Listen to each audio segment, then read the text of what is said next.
Are you someone who wants to learn Java?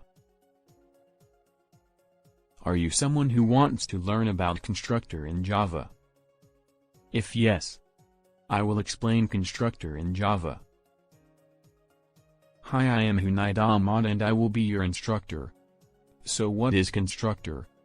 Constructor in Java is used to create the instance of the class. Constructors are similar to method except for two things.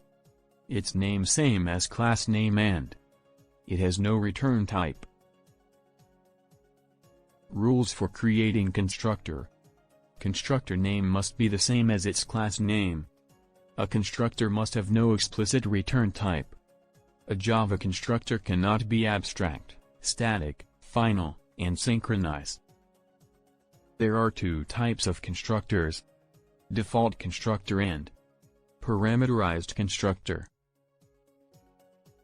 What is default constructor? A constructor with no parameters. If we do not create constructor, Java compiler creates constructor during program execution. It provides the default values to the object like 0, null, etc., depending on the type.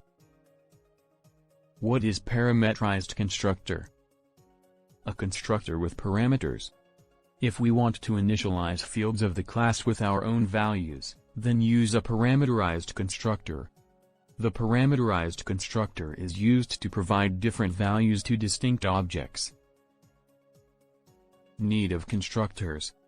Constructors are used to assign values to the class variables at the time of object creation, either explicitly done by the programmer or by Java itself. So what are you waiting for? Learn Java the right way. Thanks.